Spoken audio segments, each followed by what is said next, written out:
Morning all.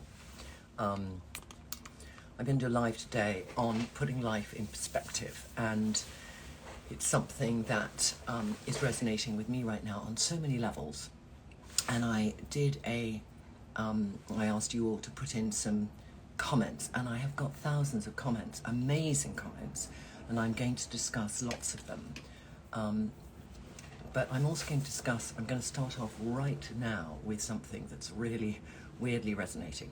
I went to my laptop now because I wanted to open up the If poem that somebody had left, which is a Rudyard Kipling poem, and I love this poem for many reasons, so I'm going to go into it. But I couldn't remember my password for my laptop, and I thought, that's just so weird, something that's never happened to me before.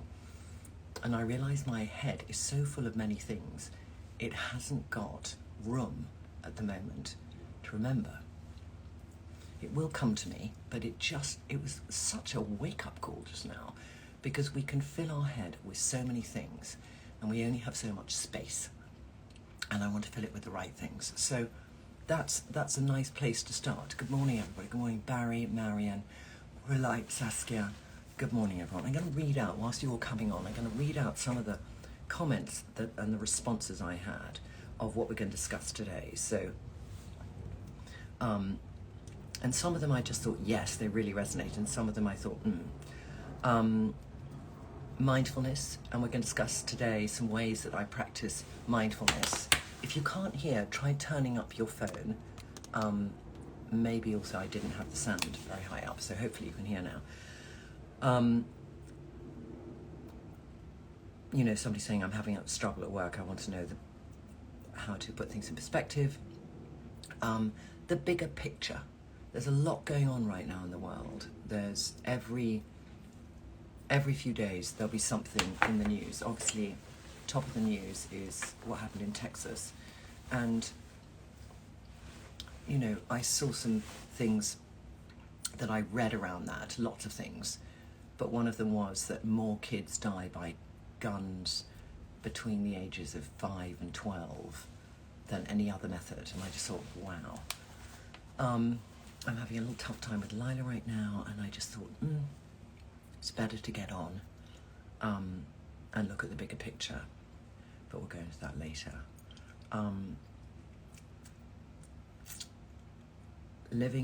Living happily contented every day. I just don't know how possible it is to see how content we can be every day, and sometimes some days have to be less content for me to realise and appreciate content in my life. So I have to say that, consuming less.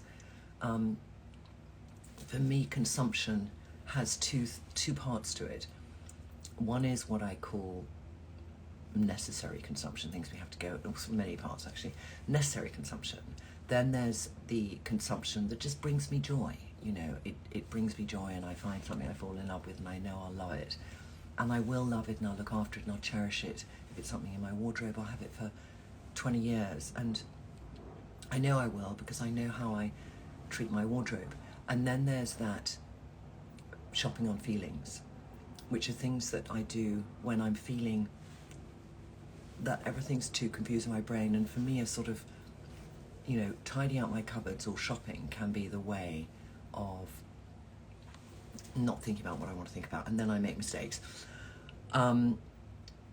Stop being busy on the 100 small things that don't lead us to achieving our bigger goals. This is something that we can all do in social, because I can go down rabbit holes on social, and then I can have a really nice time on social media. And when I go down a rabbit hole is when I'm sort of distracted. Maybe I want to get away from what I need to focus on, and I just go online and I start to just graze, and then I just go down rabbit holes of things I'm not interested in, but I just want to be, I go down a rabbit hole. I can do it for half an hour. And I think to myself, why am I doing that? So I'm just trying to get my I do remember the code on this one. I've got my, now we're going to having problems here. Hang on. There we go, 1 second. No, my laptop also, my iPad's also got a very problem. There we go. So I think on social, I just want to start with that. There's silly little things here. Instagram has changed its algorithm, so lots of people are saying to me they don't get my stories automatically. If you want to get my stories automatically, on the top bit of your Instagram feed, you can double click down on the left hand side and you can choose to add in people who are your favourite people you follow. That's one way you can deal with it. And I did that because I wanted in my feed to have people that I really care about come up first, because I want to see what's going on in their lives. And the joy of Instagram is to connect with people you might not see every day, see what's going on in their life, because they might post something that prompts you to call and have a proper conversation with them about something, you know. I said the poem by Rudyard Kipling, If, and I'm going to read some of it in a minute because it's a very fabulous poem. General contentment rather than chasing momentary happiness. Do we have that underlying sense of contentment? So if you're watching this and you're feeling, I don't have that, I have an underlying sense of dis-ease with myself, unrest. To me, what I have found is practicing like the meditation I do with Joe on a Friday. We do this on Facebook at 6 o'clock on a Friday if you ever want to join us and you're on Facebook. And I have that real contentment, and I know whatever happens during my week, on Friday at 6, I will have this feeling of contentment which will recharge my batteries. Now, Joe always says at this live that we do, you know, you can do it at other times as well, and lots of people do practice the meditations that Joe does with us at other times of the week. And I have friends of mine who practice meditation every day, and I think there's, of all the people I know who have an underlying sense of contentment, it does usually happen to those people. So it makes me think, how can I practice meditation more in my day? And there's been times in my year times over the years when I've practiced purposefully that sense of it, and I've done things towards it. I read a lovely book called The Power of Now by Thich Nhat Hanh, or The Power of Now by, not Thich Nhat Hanh, but The Power of Now is by, you'll remember who it's by, The Road to Mindfulness is Thich Nhat Hanh, and it's all about staying in the moment. So when you're doing something, how much are you living in the now as opposed to living in the past and in the future. Lots of great comments coming up. I'd love it when we finish this live that you leave those comments. Eckhart Tolle, Whistles, thank you so much, Eckhart Tolle. And these are really good books. So I think all of you who leave good comments, please do post them when we've gone live, because you've left such good comments as well. It's all about being grateful.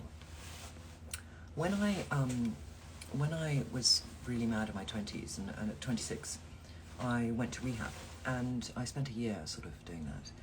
And you had to do things called gratitude lists every night. What are you grateful for? And it really puts life in perspective, and I practice it now when I'm feeling grabby about life. It's the only way I can describe it. And I will, you know, try and think to myself or write it down physically. What am I actually grateful for? Because sometimes we can't see that. And as soon as we put that list down, that list can become quite long. And it could be really, really simple things. It could be that you can breathe fresh air, you can go outside. Prisoners don't do that often. You know, you can, I don't know why I said that, but you know, just the perspective of things. You have a child if you really wish for a child, and you have friends who couldn't have a child and they wanted to. You are in a content relationship. You're loving the people you work with. I mean, there's tons of things. You know, you need to make your own list, but I think it's really important, that gratitude list, and it's really, really helpful. This is the other one. In Matthew, in theory, I try to remember how insignificant my issues overall are, but it's hard to practice, and that's very true. And Charles always says to me, you know, we are a peon in the world, and it's a really important thing to try and remember. And when we can be caught up in drama, we can lose sight of all of that. And when I was in my early 20s, I was always caught up in drama. Maybe it's a stage of our life, but I was, and it was always, you know, what's going on with somebody, and, you know, kind of that sort of concerned friendship feeling around it, as well as, oh, look, do you know what's happened with so-and-so? And probably in my early 20s, I would want to be the one who had some information because I felt very insecure. And it made me feel I had something to contribute because I didn't feel I had much else to contribute. I didn't feel physically appealing. I hadn't done well at school. So I was either extremely trying to be over the top funny and doing mad things, or I would sort of say, oh, did you know about so-and-so? And when I changed my life, sort of 26, 27, I stopped that. And I haven't really gone back to it. And whenever Lila's at school and there's some stuff going on, I always say to her, just step away from the drama. Don't be the one to fuel it, because it's not healthy. And when you have friends around you who they always have drama around them, I think it's for a reason. I just don't. And in my life as well, and there's good and bad things about this, but I never, since I was in my 30s, had a clique of one set of friends. I always had friends from very different walks of life and situations, and because I've led many different lives, by having those friends, I haven't had the thing of going on holiday with the same people all the time and doing, you know, that sort of all set of 10 people that you all do everything with. And it just puts my life in perspective. And what it sometimes means is I haven't got somebody daily that I can call, because I have quite a few good girlfriends, but there's none that I speak to every single day and they know every single element of my life. And I think, you know, should I have that more? I sometimes do think about that. But I think it's really good to have lots of different friends. And selfishly, as you go down the path of life, and I'm 58, I want to be cultivating younger friends, because my mum had one or two younger friends. We've discussed this before, but when I get to my 70s and 80s, I want to have friends who are in their 50s and 60s, because I will, you know, inhale their energy. And lots of you ask why I have this energy, and I have this energy for a mixture of things. I'm doing, you know, a new career that I started in my 50s, so it makes you feel like 30. And I have quite a few people around me all day long who are younger than me, and so that does bring me into a different world. And it also makes me feel, this is a weird one, but we've also discussed this before, but for anyone who's coming on new, what I do notice, a way that we can feel disconnected as we go down the path of life, is when we're not ahead of or know about current technology. And I'm going to talk about technology because technology is here. And so, you know, I have lots of friends who I say, oh, I get my daughter to do that, or I don't know how to do that.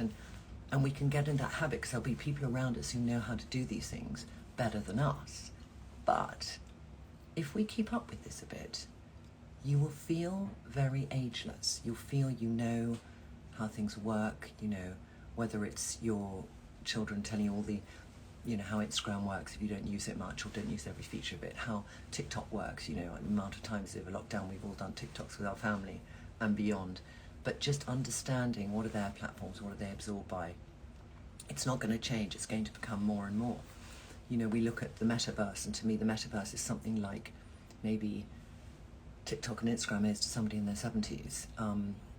But I want to understand what it is. I'm actually going next week, and I'm going to go and meet with somebody who is creating metaverses, because I want to understand what they are. I want to keep in touch. That word of keeping in touch. Because if we feel out of touch with elements of life that many of our family are involved in, that, I think, isn't a great place to be, you know? We can go down that path because all our friends might be doing the same, but I want to be connected to everything that's coming up. You know, I really do. I just think it's something, if I say this to you and you're kind of going, I don't agree, just ask yourself, maybe is it worth trying? I think it is a really important thing. Long-term goals. So let's talk about goals, because people can write endless lists, and I'm sure we've all written lists. Orny, absolutely. I'm 61. I want to stay current with technology. I agree with you. Meta what? So Hussein, metaverse is the virtual reality world, and Facebook now calls itself Metaverse. It's the official name for the company, but Metaverse is a bigger thing than that. It's where you have an avatar and you go in and you're in virtual worlds. And it sounds so disconnected because we might think to ourselves, you want to be in the physical world so much, why would we want to be in an imaginary world? But there's really interesting things that are happening in this other world. And I think just to understand some fantastic impact it has on certain things, not just non-fungible tokens and fake money, you might call it fake money, that is the exchange unit in this virtual world, but it's there, it's not going away. Seeing past the day-to-day, the smaller details that waylay you to recognise what's important. So let's talk, going back to lists. So I feel, actually I think I remember my password, that I do make lists. I used to make lists on paper, and I had lots of books, and I'd write lists in them, and then I'd never read them. So, you see, if you empty your brain, you remember the password. Yep, got in, because I want to talk to you about this poem. So, let me just do.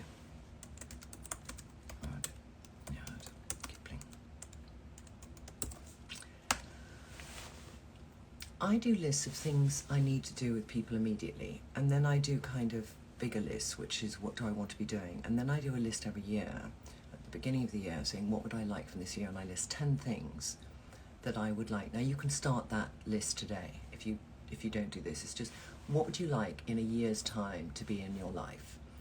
Or what would you like to stop doing, and make that list. So it could be physical things, it could be I want to be able to live in a bigger house, it could be I want to change my job, it could be I want to change my partner. You can put a couple of things like that in, but I wouldn't make the whole list that. And then it might just be, I want to feel more content. So then you've got to think how you're going to do that. But doing that list and then referring back to that list once a month is a good thing to do, because it just gives you a sense of what's this year about, and what do we want to have in this year, and what do we want to achieve. And it gives you that sense of keeping on the straight and seeing and not getting distracted. Can I talk about A-levels? A-levels are, it's very stressful. I have, Lila's having, she's got one exam only because her other exams are coursework, and I'm very aware that that is not how, Lila is not traditionally academic, so A-levels for her are more creative subjects. I think there's a lot of stress for teenagers around the A-levels right now, working like crazy. Some are giving themselves a very hard time. University places are hard to get into. It's so much pressure at that age, and I think having plan Bs and having a focus and having a plan makes living in what they're doing easier, slightly. Binky, if maybe you could look, I sent you a message last night regarding my first order of products, which second time I received samples, no problem. That's really, I will, Binky, then if you do tlc@trinnylondon.com, and they are very good. We have a team of 10 people who sort that out. Easy to be left behind. It's easy to allow ourselves to be left behind, Esther. I'm going to throw that one back at you, because we can just think we don't have time for this. So it's about that. What is important to make time for? Pamela, I have 2 daily friends, they meet so much. I mean, I do look at that and think about should I have a friend I speak to every day? But at the moment, I'm feeling content, and I think I have enough friends I've made over many years that I can pick up the phone and say, I'm fucked, help me, and they'll be there. Can I report back to us more about the Metaverse? What I'll do is I'm going to go and find out everything about it, and then in a few weeks we'll do a Sunday thing, and I'll tell you all about what I've learned. All right. Great. Step away from the drama is not always possible. Sometimes we learn even from it. I think it's how we deal with drama. There's sometimes big dramas in our lives that we do have to deal with, but with the drama, I mean, is people getting caught up in somebody else's life to an extent where it's not healthy. And on a very small basis, I witnessed something outside my office 2 days ago, and it resonated with me so much because I had been that woman and I could still be that woman. there was a woman who was trying to turn in a street and she bumped into a cabbie, and he said, you know, you've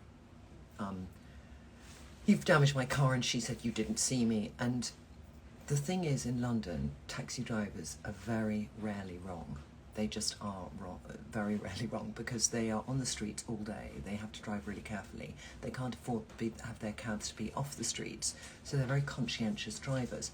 And this woman was getting more and more caught up in how it wasn't her fault. And I've been that woman. I try to convince myself it's not my fault, and I walk away and I have the worst day possible because I've behaved badly. And I kind of wanted to go out on the street and just go up to this woman and say, you're going to regret how you're feeling now, because you're building up this anger inside yourself to justify your position, and it's not a great place, and that energy is going to be really negative energy. Now, we've all done something like this, but sometimes we need other people in front of us doing that for us to think that's not appealing, it's not going to help her, it's going to eat away. And so, in a way, that's an element of stepping away from the drama. Yeah. Is that what ABBA did? I love that. Blackness. Hi, but can the metaverse also be dangerous? You know, things are dangerous that we know nothing about. I don't know how dangerous it is, but I do know that, for example, this person I'm going to see in a few weeks, they have created a metaverse for women in China. 16 million women a year in China are pregnant at any one time, and 1 million of them are illiterate. And they have created virtual reality things so that those women who are illiterate and can't read about pregnancy or know about it can actually see it and see it happening and see what happens. So I just thought that was fantastic. No, I'm not going to get that. I'm trying to get this poem. Yes, I've got the poem. All right, I've got the poem there, that's fine. Because this is a woman, Ode to Where Mary, who's left this poem, and it reminded me. I'm going to read the poem out at the end. I have never had a best friend or a group of close friends that do everything together. I like the fact that all my friends from different parts of my life. Claire Pendleton, I agree with you on that, but I think, I totally agree. Another one here, I think the metaverse is really dangerous in a point. A girl was raped in there and had absolutely no control at the sick world. Wendigram, in this new world, something happens to one person, it's a new world, and it will have worldwide news on it. So what I'm going to say to you is, how many girls a day are raped in the real world?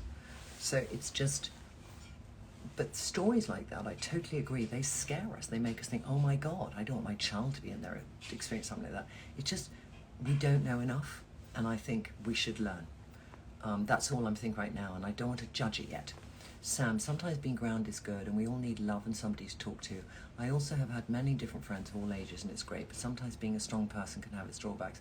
It can, because we then are never so vulnerable, being the strong one, but there are times when it gets too much for us, and we are vulnerable. And I think it's important, if you're a very strong person, you're always the rock for other people, to, when you feel the vulnerability, and generally strong people feel that vulnerability by themselves, to pick up the fucking phone. And that's what I've had to learn, to pick up the phone and not just sit there by myself. And probably out of 10 times, 6 times, 7 times, I will sit there by myself and I won't let anyone see my tears. But 4 times, I will now I'll let somebody in. Bella 60, I'm 63 and I run 5 websites for the charity I work with. I decided to learn how to at 60. It gives me a lot of pride and makes me feel connected to the young people around me. Bella, that's fantastic. I mean, just amazing. And there were some comments below, Bella, of people who are retiring and they're worried about what they're going to do and what their life's going to look like. I think that sounds so inspirational, of feeling connected to the world. Redette, hello, darling. I'm 56, I just learned how to cycle bike. Well done. Bloody brilliant. So to Trinny, if you're an Aquarius like me, and we are future progressive thinkers and doers, we see people for who they are and not social status. That's why we have friends of all ages. That's probably quite true. Thank you. In January, Jolanda says, I made a reflection list on the past year, a goal list for the new year, to take every time month, see how it's going. I love that. I also did this thing that if you're a part of the Trinny tribe, you might have heard me. I do these talks just for Trinny tribers that go up on Facebook on our Trinny tribe page. I do them once a month with Paris. But from this year, I thought to myself, I want to have 2 words or a word that I'm going to have in the back of my mind for the year. So January was listen and learn. And so for me, it was really just a month of going out and learning and educating myself. February was teach and inspire. March, I can't remember the others now. That's terrible, isn't it? But the brain is gone a little bit today. But these words I had on the wall, and I look on the wall on them. So you could have them on your computer, but it's like, even if you just say, okay, this month, what are my words? And just have them there, and they sort of focus you. They become quite meditative. And when you are in the midst of some drama and you look up and you have those words there, you kind of then sort of say, is what I'm doing now part of those words? And could I switch out here? So that's quite a nice thing to do. We are list people. Lila, I don't know, she'll go to university. I think that at the moment she went and did something, she bought a hamster at school. And last week, and then she brought it home, and that hamster was a very specific thing for me, because what it told me is she's not totally ready to grow up yet. And when kids sometimes just want to regress a little bit and just go back into something that they felt comfortable with, because the big wide world is just at their door. And it told me a few things, and I was really pissed off she had, but I have to look beyond that and see what's going on there. What's going on there? Okay. I would also suggest when making a list that whatever it is you want to achieve in a year is actually aligned with your authentic self, and not because it's what you're supposed to have or be. Miriam, I think it's really important with that list. It is that what you feel you want, not what somebody suggested to you should do or something, what you really feel you want. How do you focus on yourself whilst you have to focus on your children? This is such a big question, because it's the biggest dilemma of any woman who is a mother. And there are times when I focus too much on my work and not enough on Lila, and there's times when I indulge Lila too much and I should be tougher with her, and there's times when it's just perfect, and we have the most delightful time together. But I believe that many women many women I have met who are struggling, focus a lot on making sure their children are happy, sometimes to the detriment of making themselves happy. And one thing that Charles said to me when I first met him is, he said, the most important person is you to make happy, then your children, then your partner. And that has always resonated with me, because if I'm happy, Lila understands that, and she lives in a place where I feel happy. If I feel underlying unhappy, and I'm hiding that from her, and I'm trying to do everything for her, children sense this stuff, and it's a really tough thing to learn. But that's where, when you say, how do I focus on myself whilst you have to focus on your children, it's by focusing on yourself you can help your children, because they will see somebody who feels more content and more connected with the world and better. And that's the thing to realise. It's an unselfish act in a way. Isn't understanding right now? It's so beautiful. Booth Cockapoo, who's come up from the countryside, was looking down the King's Road. We have all these flowers and everything for Chelsea Flower Show and the Jubilee. It's just so divine outside. I'm just going to see that. What if you have drama with your own 87-year-old mother? Lots of people here, I think, are looking after their parents, and it's a tough one. Especially if you have siblings where maybe you're doing more of the shifting, more of the work. Really, it's one of the hardest things. I think a place to get squidged is when you have teenage kids and you have older parents you're looking after, and the weight of that is huge. So I think it's a very tough one. Very tough one. I don't have a solution. I think it's just having space in your day somehow to take a breath. So we talk about breathing. And there's a little meditation that I'm going to quickly do now with you, which is a meditation that I do when I'm, I think Joe Bowlby taught to me. It's a 5 senses meditation. I'm not going to remember it properly. But if your head is just going off in a direction where all you can do is think about that, you just can't get something out of your head, and you need to switch it off, then you do this meditation where you close your eyes and you think, what's the furthest away? Do it with me now, okay? Close your eyes. Close your eyes and you think, what's the furthest thing away that I can hear?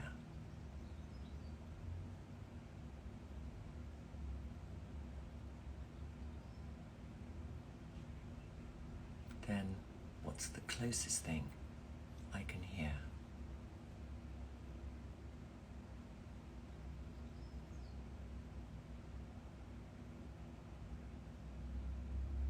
What can I smell?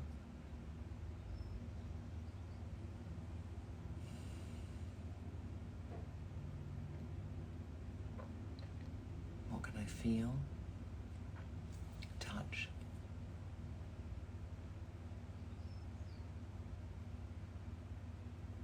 I can't remember the 5th sense one.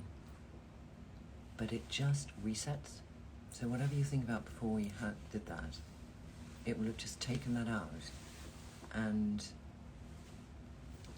it just resets you. It's a really nice one. Jo's done it before if you want to look it on Facebook. She's also written an amazing book called A Book for Life, and in it it's got fantastic meditations you can do, and that meditation is in there. I'm just going to do here, there's life goals, constant quest for more of the next thing that can lead to more stress, no hitch on the hearse.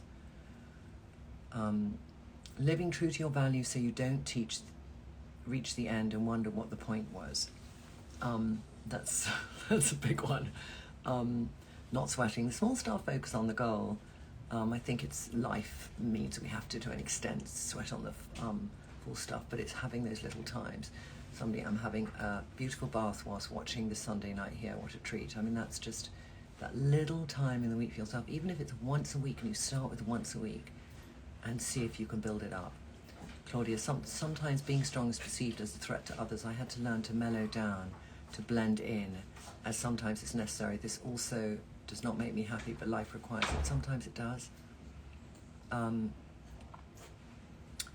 Sometimes it does. I think showing vulnerability equals authenticity. I love that. The puffy coat, yes, thank you. Seeing the glass half full. Now this is such a cliche, isn't it? Seeing the glass half full.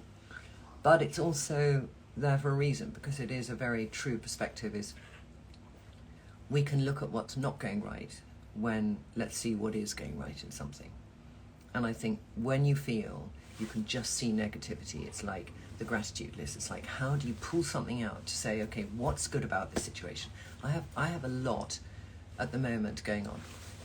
And I felt in work, I'm going to talk about work for a second, but I felt in work, I've been living in the weeds, and that's in a way what prompted this chat. And I do a ton of things to do with work. So I kind of spend 10% of my work filming stuff that you see on Instagram. I spend about 20% of my work working on new product development. I spend a percentage of my work working on marketing, and I spend a percentage of my work looking at the bigger business, dealing with teams. The bigger the company grows, we're now 200 people, the more team situations that are going on.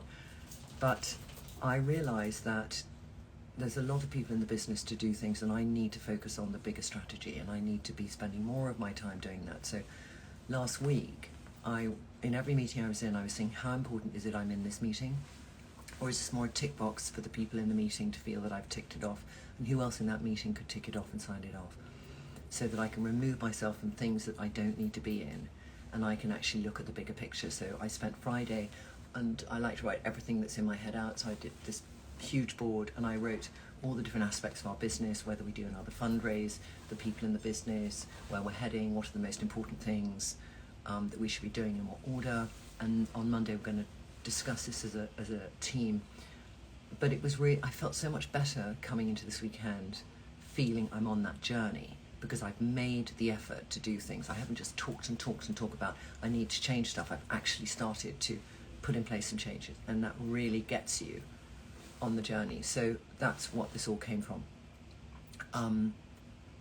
Yeah, the hamster. Yeah, we're on the hamster, sorry, but it's so true, the hamster thing. Bella, I've been trying to coax my younger colleagues into thinking the metaverse too, as it's going to be huge and we should know about it. It's so true. As long as Lila has something to do in that time after high school, that's all too well. I know, I am present and she is loved. But, yeah, the aeroplane.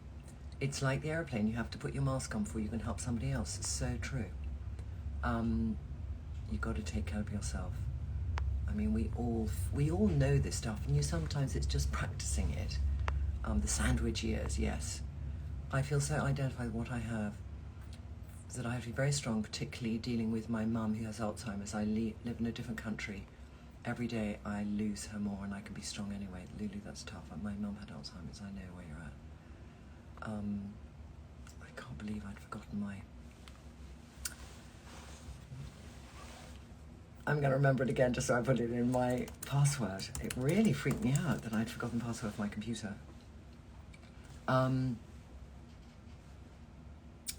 get lost in seeking success, but when I stop, I recognise all that I have. It's true.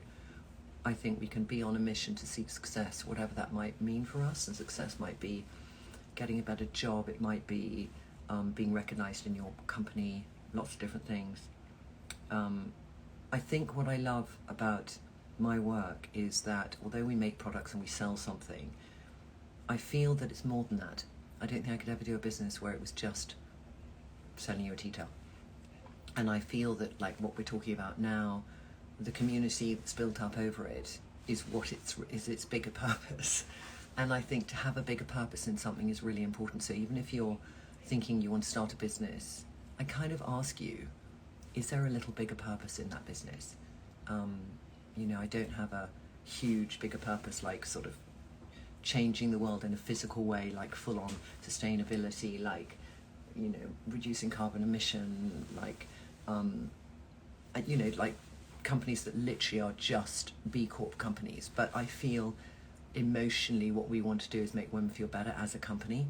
And I think that's a really strong purpose. I'm going to read you this poem now, just to end this. And I really enjoyed this conversation. I hope you got something from it. Please leave your comments at the end. When this has gone live, all the comments that you've left, which are brilliant comments, will not go on the actual post. So please could you put them on the post. But the lady, Mary O'Dowd, or I can't remember, I'm sorry, I'm going to get the name wrong. She left the If poem, and the If poem still resonates. And the If poem resonates for many reasons.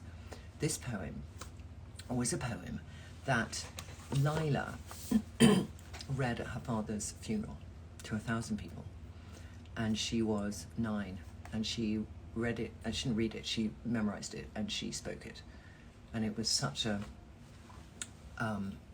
moment, I think, for everyone who came. And it's a really old-fashioned poem, but I'm going to read it for those of you who don't know it. It's called If by Rudyard Kipling. If you can keep your head when all about you are losing theirs and blaming it on you. If you can trust yourself when all men doubt you but make allowances for their doubting too. If you can wait and not be tired by waiting, or being lied to, don't deal in lies. Or being hated, don't give way to hating, and yet don't look too good nor talk too wise. If you can dream and not make dreams your master, if you can think and not make them those thoughts your aim, if you can meet with triumph and disaster and treat those two impostors just the same, if you can bear to hear the truth you've spoken, twisted by knaves to make a trap for fools, or watch the things you gave your life to broken, and stoop and build them up again with worn-out tools. If you can make one heap of all your winnings and risk it in one turn of pitch and toss, and lose and start again at your beginnings and never breathe a word about it of your loss. If you can force your heart and nerve to serve your turn long after they are due, and so hold on when there is nothing in you except the will says to them, hold on.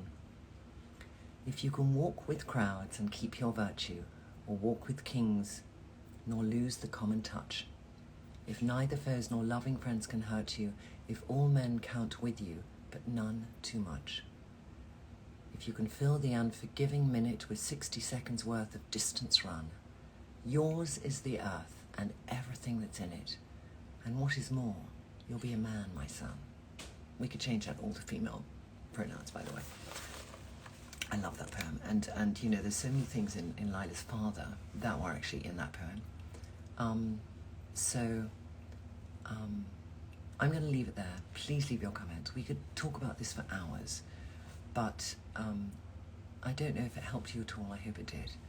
And you're still leaving so many brilliant comments. Please, will you put them on the live again, because it's an amazing.